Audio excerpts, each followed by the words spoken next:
Hello എല്ലാവർക്കും നമസ്കാരം. Dance ദേവികയുടെ പുതിയ എപ്പിസോഡിൽ എല്ലാവർക്കും സ്വാഗതം. അപ്പോൾ ഇന്ന് നമ്മുടെ കൂടെ ഉള്ളത് മെഡിക്കൽ റിസർച്ച് അവാർഡിൻ്റെ ചൈത്രയാണ്. അപ്പോൾ ആദ്യം തന്നെ ചൈത്രയെ ഈ ഷോയിലേക്ക് സ്വാഗതം ചെയ്യാം. ഈ ഒരു ആൻറ്റിബയോട്ടിക് റെസിസ്റ്റൻസിനെ പറ്റി റീസർച്ച് ചെയ്യാൻ മാമിന് പ്രചോദനമായ എന്തെങ്കിലും സ്റ്റോറിയോ വ്യക്തിയോ പേഴ്സൺസ് അങ്ങനെ എന്തെങ്കിലും? ഉണ്ട്. ഒരു പേഴ്സണായിട്ടും ഉണ്ട്, ഒരു സ്റ്റോറി ആയിട്ടും ഉണ്ട്.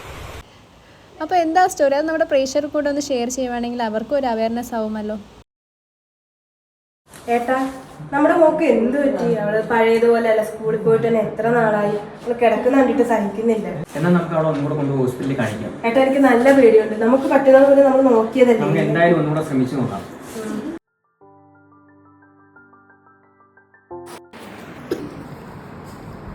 കണക്കിപ്പോ എങ്ങനെയുണ്ട്? ഒക്കെ ഒരു മാറ്റമില്ല ഡോക്ടറെ. ഇടയ്ക്കൊന്നും കുറഞ്ഞതാണ്. നിന്റെ അസുഖം തന്നെ. ഈ മരുന്ന് ആന്റിബയോട്ടിക് ആണ്. ഇതെന്താ കംപ്ലീറ്റ് ചെയ്യാത്ത?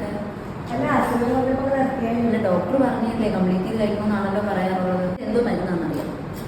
ഇത് ആന്റിബയോട്ടിക്കാണ്. ഈ ആന്റിബയോട്ടിക് ഈ കറക്റ്റ് സമയത്ത് കഴിച്ചാൽ മാത്രമേ അതിന് ഉപയോഗം ഉണ്ടാകത്തുള്ളൂ. ഇതിപ്പോൾ ഈ നോക്ക് 3 എണ്ണവേ കഴിച്ചിട്ടുള്ളൂ.